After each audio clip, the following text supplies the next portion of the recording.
Breaking maths news! A large language model with reasoning capabilities has solved autonomously a significant puzzle in mathematics. And of course, did this happen while I was at home in the office? No!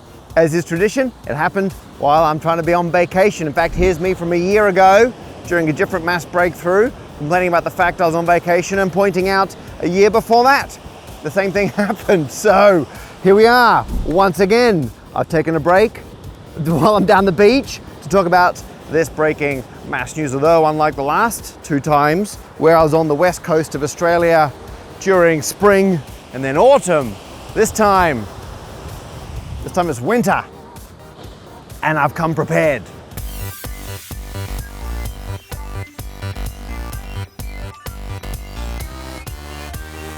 Now, I've actually considered making this video several times over the past 9 months, but every time I'm like, oh, there's not quite enough for a video, something else happens. And now that we are officially at the point where vibe mathsing is a thing, I'm gonna have to make the video. So the end result is an AI agent has solved a famous math problem. We'll get to that in a moment. Very quickly, we're gonna zip through the history. So the first time I contemplated this video was back in October of 2025 when a large language model solved an Erdos problem. But we're gonna have to unpack two things there.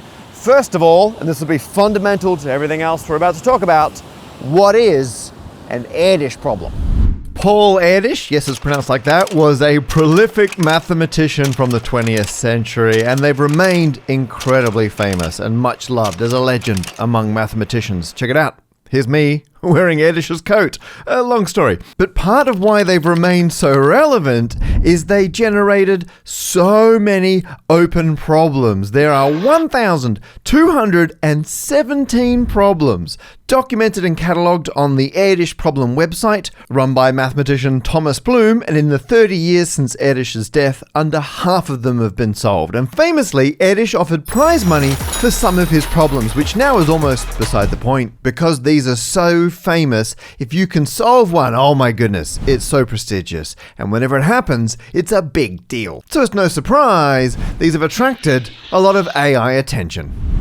And now what do we mean by solved it? Well, in this case, Erdős problem 1043, which Paul Erdős set down in 1958, it was already solved.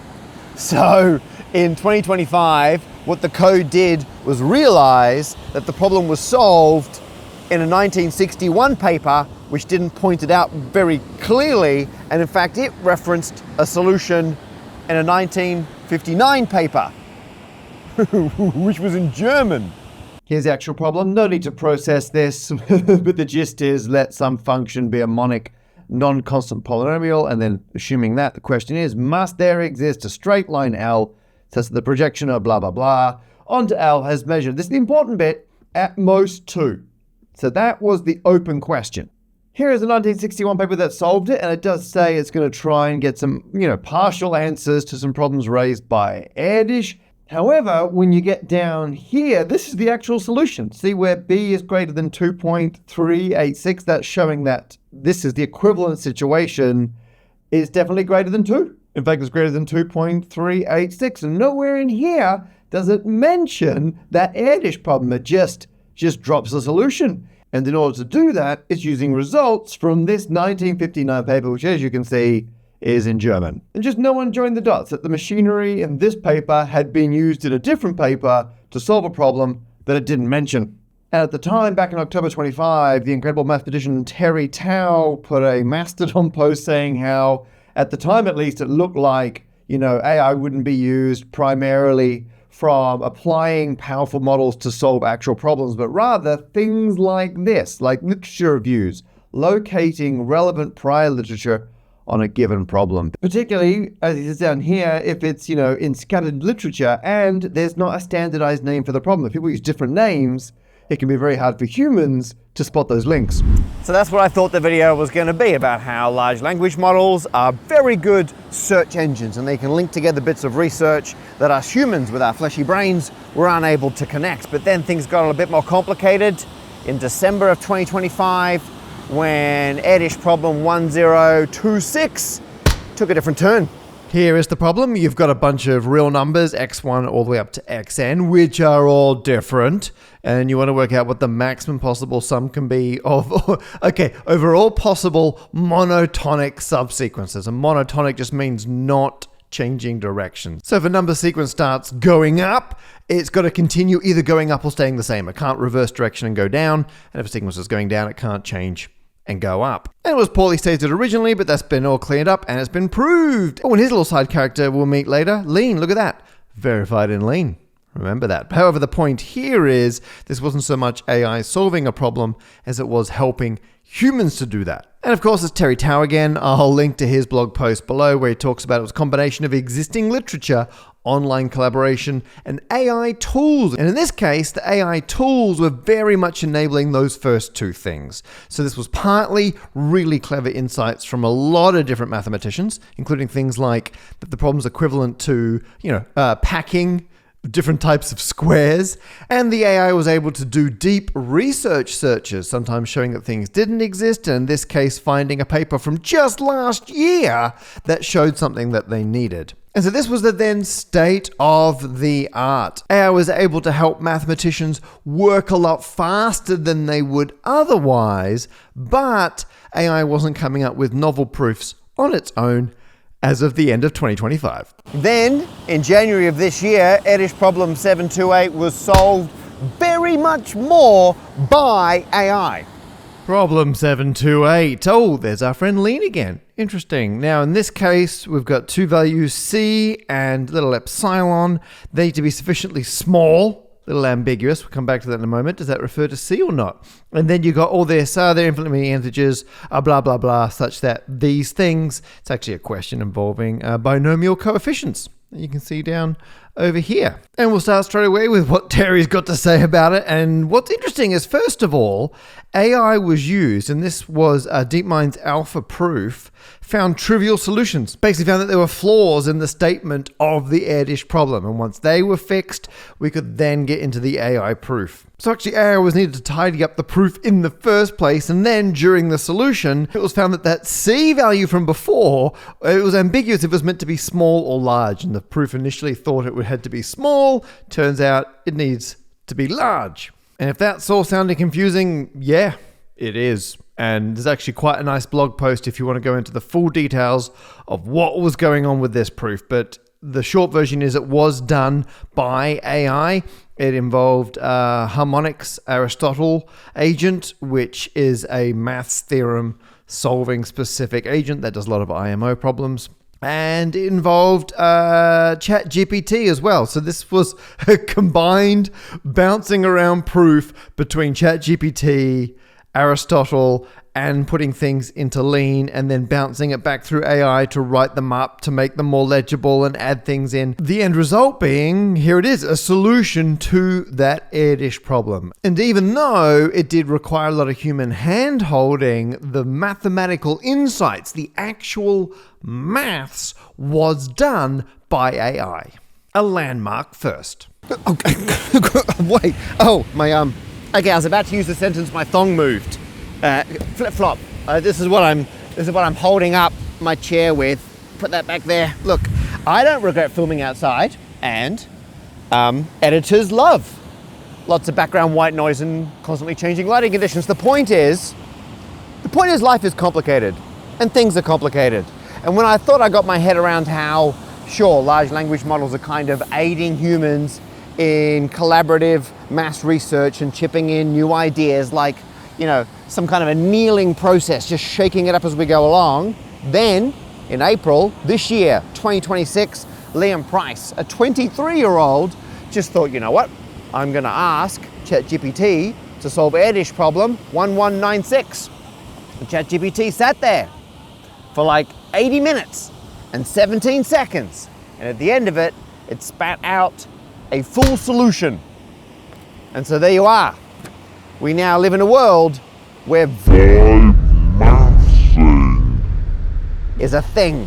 Problem 1196 involves primitive sets of integers such that blah blah blah blah blah. It's another semi-impenetrable maths problem, and here's the paper that solved it.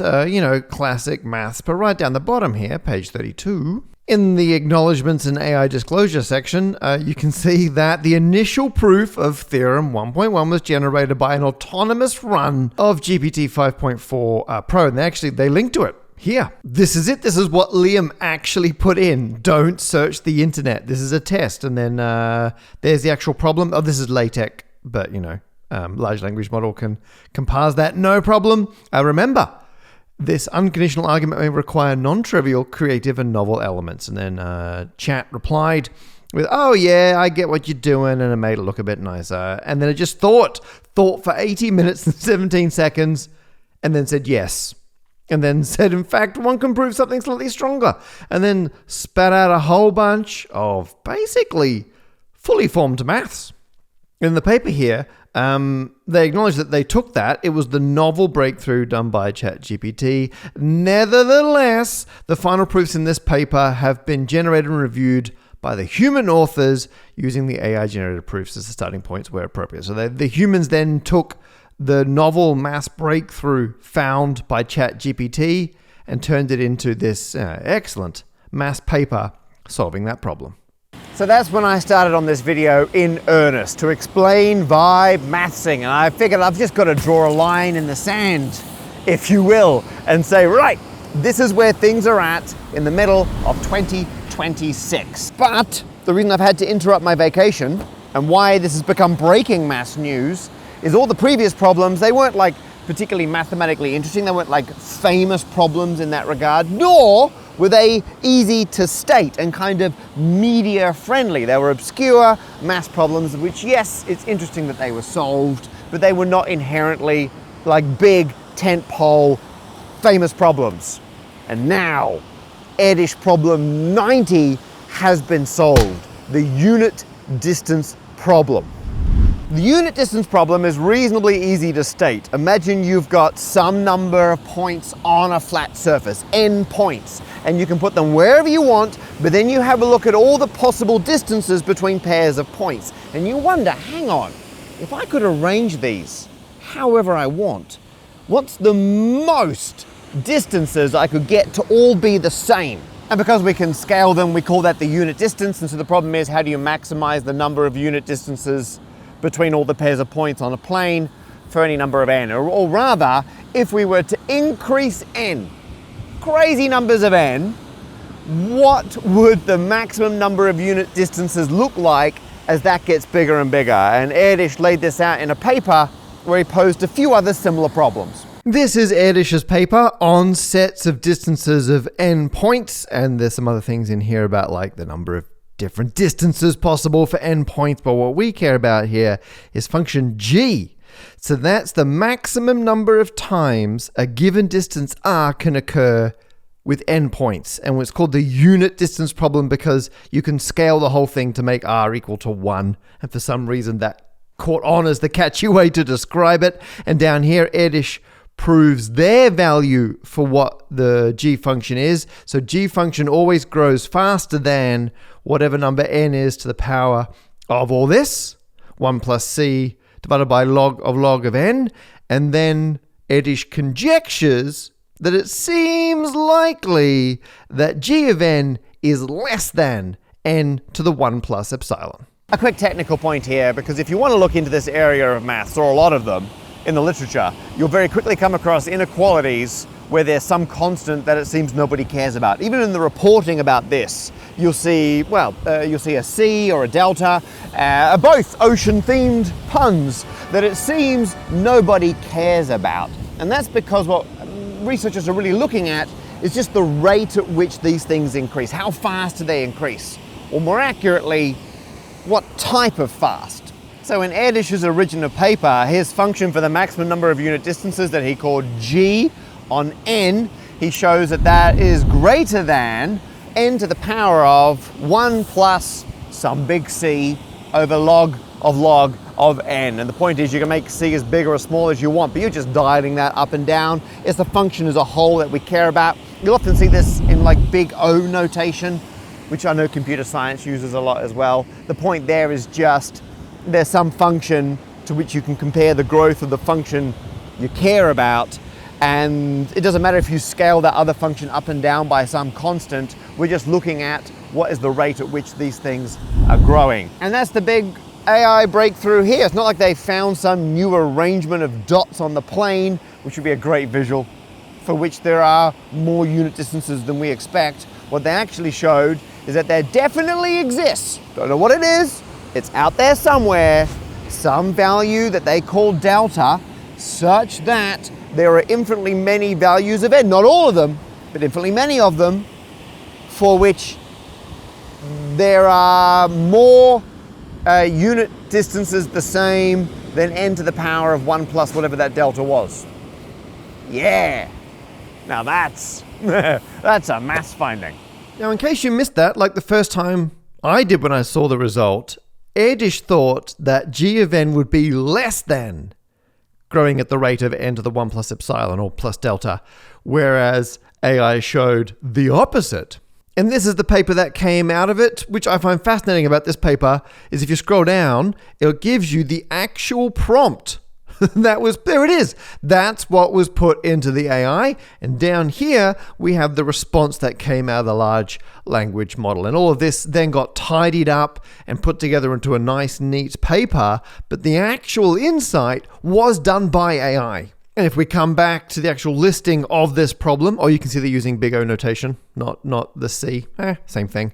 There's our friend Lean again. And that's partly why large language models are eating mathematicians' lunch first. Lean is a programming language that allows you to formalize maths proofs and then verify if they all hold together. It's a fascinating aspect to formalizing mathematics and being able to automatically check if a proof compiles, which I think is amazing. And that's why I think maths might be the canary in the AI mine here, because there are things that large language models are very good at. They don't have the same biases humans do in terms of what the expected result is, although the training data obviously brings in human biases. And why the large language model was so successful in this case is it was able to pursue lots of different possible lines of logic all at once, and it could persist with them further than a human would for the likelihood of success. And that way it found a chain of logic which disproved Erdős that was just obscure enough and counterintuitive and not what we expected that no human had followed that chain far enough. But a large language model can do all the chains at once. And why I think maths is happening first is because of things like Lean. We're able to have AI mark its own homework. So in other areas, AI might produce interesting results, but it could be hallucinating. Whereas in mathematics, we can algorithmically check if the output is valid or approaching valid, and that way we can automatically verify and hone the models in a systematic fashion. And all of that combined is why a large language model was able to find a proof no human had. Wow, the wind's really starting to turn. Oh, more symbolism. Anyway, that's the breaking maths finding. Turns out AI can do maths now. It can do interesting, significant, famous mathematics. And I know a lot of AI discussion, like generative AI and all these things, where there's huge ethical questions around where the training data came from and how it's now being used to replace people's jobs. That's a whole thing. I don't want to discredit that. But it's very interesting that in mathematics, because while you can argue maths is a creative pursuit, we're also exploring. We're trying to find things, and that's why mathematicians seem to like using AI. It means they can see further. Now, the big question of should we just dive right in? I don't know. You know, there's a lot going on. But I will say it's very exciting that now we can use large language models to find more interesting mathematics. Breaking maths news. Literally the day I filmed on the beach, Google DeepMind announced they'd solved 9 more open Erdős problems, and that was a similar deal. They're using 4 different agents that were able to mark each other's work using Lean. Very clever. We're going to see a lot more of that. And then Archive announced they're going to ban anyone who uses AI in a paper and leaves in a mistake, which I think is very clever. 1 year ban. The Leiden Declaration on Artificial Intelligence and Mathematics came out. Definitely worth a read. Quite interesting. And some humans have now used the AI found techniques from the unit distance problem to prove more things. So look, a lot's happening. I've actually waited a little while to upload this in case there were more. There seems to be a plateau. So here you are. This is where we're at in 2026. Who knows where we're going to go next?